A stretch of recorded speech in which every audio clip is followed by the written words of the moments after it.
comprometido, estou trazendo aqui dois exemplos envolvendo continuidade em um ponto. Na primeira, a gente vai estudar a continuidade dessa função aqui em x igual a 1, né? E também a gente vai determinar, na segunda questão aqui, a gente vai determinar o valor de k nessa função, na função g, para que essa função seja contínua em x igual a 2. Beleza. Então vamos lá. Na primeira função. Primeiro, para que essa função, né, para estudarmos a continuidade dessa função em x igual a 1, a gente está trabalhando aqui com a função modular, e a gente sabe que a função modular ela tem umas condições, né? Então, f de x, reescrevendo aqui essas condições, vai ser igual a... Então, vai ser igual a exatamente esse valor de dentro, x menos 1, quando, né, se esse valor aí, x menos 1, for positivo ou nulo, né? Isso aqui a gente estudou lá nos limites, ou melhor dizendo, em funções modulares, né? Equações modulares também. E essa função ela vai ser igual ao simétrico dessa função aqui, ou seja, menos x menos 1, se os valores de x menos 1, o valor de dentro aqui, for menor que zero, for negativo. Né? Então, reescrevendo tudo isso aqui, ficaríamos com f de x, né, igual a x menos 1, se o valor de x, passando 1 para cá, for maior ou igual a 1, e teríamos aqui menos x mais 1, se os valores de x forem menor que 1, certo? Então aqui a gente agora sim temos a nossa função modular com as suas condições, né? Beleza, então vamos lá. Para analisar a continuidade, a gente vai ter que encontrar o limite dessa função, né? O limite da função f de x quando x se aproxima de 1, pois a gente quer estudar a continuidade quando x é igual a 1. E também saber o valor da função, né? Então a gente vai ter que saber o valor da função em 1. Então vamos lá para a primeira etapa.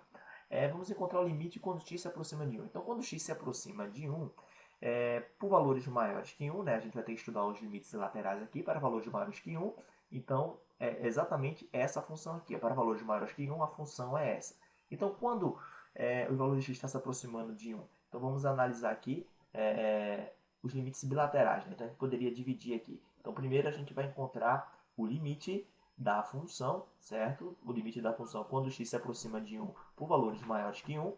E esse limite aqui vai ser exatamente em cima dessa função aqui. Teríamos aqui 1 menos 1 é 0, né?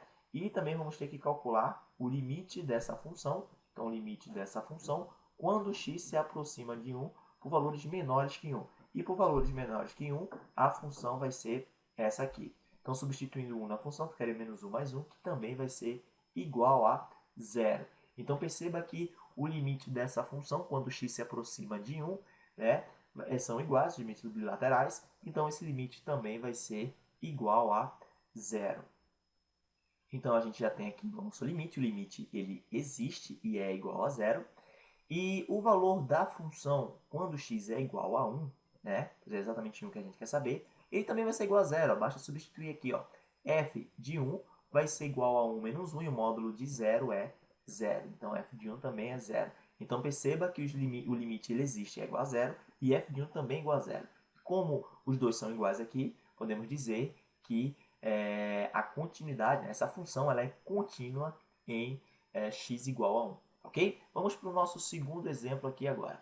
Vamos determinar o valor de k, certo? É esse aqui o que a gente quer, determinar o valor de k aqui, para que a função g seja contínua em 2. Então, primeiro, para ela ser contínua, e é isso que a gente está querendo saber, a gente quer o valor de k para que a função seja contínua em 2, certo? Então, para que ela seja contínua, a gente primeiro tem que saber a definição da continuidade. Né? Então, o limite da função g de x, quando x, o limite da função g, né, quando x se aproxima de 2, ele tem que ser igual ao valor de g, né, quando x é 2.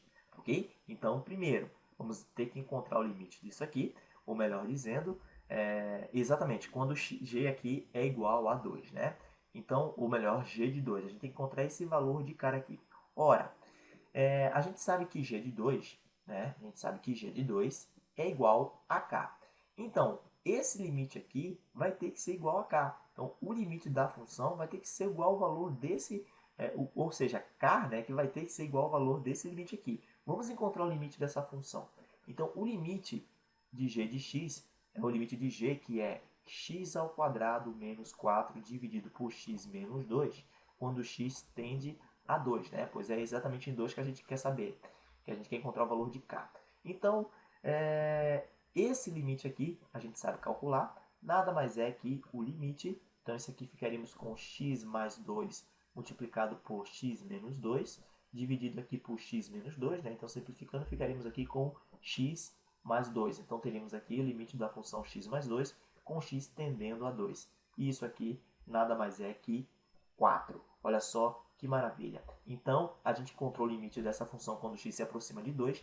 E o limite dessa função, ele existe, é igual a 4, né? Ele vai ter que ser igual a exatamente o valor de g de 2. Ou seja, g de 2 ele teria que ser igual a 4, né? Para que essa função seja contínua, para que essa função seja contínua em 2, o limite da função tem que ser igual ao valor de g de 2. Então, o valor de g de 2 a gente sabe aqui, né, que é k. Então, esse k ele vai ter que ser igual a 4.